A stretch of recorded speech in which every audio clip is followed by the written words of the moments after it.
तो गाइज इस साल की most hyped movie Deadpool 3 release हो चुकी है, लेकिन जो एक्सपेक्टेशंस इस मूवी से थी वो पूरी नहीं हो पाई। इतने आइकॉनिक कैरेक्टर्स का मजाक बना दिया मार्वल ने। हू जैकमैन के इतने फेमस कैरेक्टर का सत्यानाश कर दिया। सारी पिक्चर से इनका रोल काट के अगर लास्ट के 10 मिनट भी देते तब भी काम चल जाता। कैसेंड्रा नोवा इस मूवी की मेन विलन है, पर किसी भी एंगल से विलन नहीं लग रही थी। वो इस मूवी में विलन कम और सपोर्टिंग एक्टर ज्यादा लग रही थी। एक टाइम पे वो डेडपूल और वॉल्वरिन को जान से मारने वाली थी, दूसरे सेकंड वो डिसाइड करती है कि सारे टाइमलाइंस को डिस्ट्रॉय कर देगी। इतने इररेलेवेंट कैमियोस थे जिनकी बिल्कुल भी जरूरत नहीं थी। क्रिस इवांस का कैमियो था एज ह्यूमन टॉर्च। ये मेरे लिए काफी सरप्राइजिंग था कि क्रिस इवांस का फैंटास्टिक फोर में इतना फेमस कैरेक्टर था ह्यूमन टॉर्च नाम का, और इस मूवी में इस कैरेक्टर का इस तरह से मजाक बनाया जाएगा, ये मेरे लिए काफी अनएक्सपेक्टेड था। अपने सुपरमैन हेनरी कैवल का भी कैमियो था एज वॉल्वरिन वेरिएंट, जिसका मार्वल ढंग से यूज ही नहीं कर पाई। एक 5 फुट का वॉल्वरिन भी दिखाया गया जो किसी मजाक से कम नहीं था।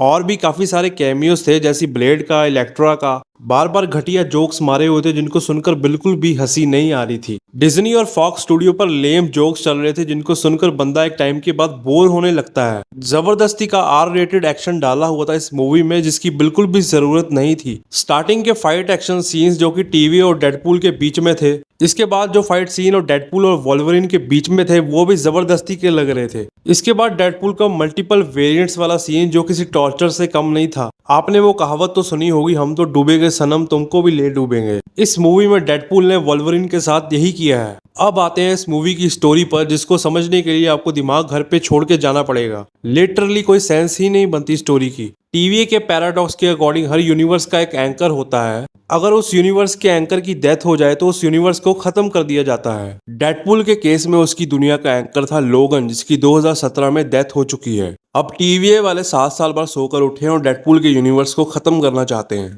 अब डेडपूल अपने यूनिवर्स को बचाने के लिए अलग अलग टाइमलाइन के वॉल्वरिन के पास जाता है, ताकि उनमें से एक वॉल्वरिन उसकी दुनिया के एंकर की जगह ले सके और वो अपने यूनिवर्स को डिस्ट्रॉय होने से बचा सके। लास्ट में एक पोस्ट क्रेडिट सीन है जो बिल्कुल ही इररेलेवेंट है, जिसके होने ना होने से कोई फर्क नहीं पड़ता, जिसमें डेडपूल मूवी के एक सीन को दोबारा से टीवी के स्क्रीन पर देख रहा होता है। तब तक के लिए देखते रहिए TJ एक्सप्लेन और सब्सक्राइब करना मत भूलना।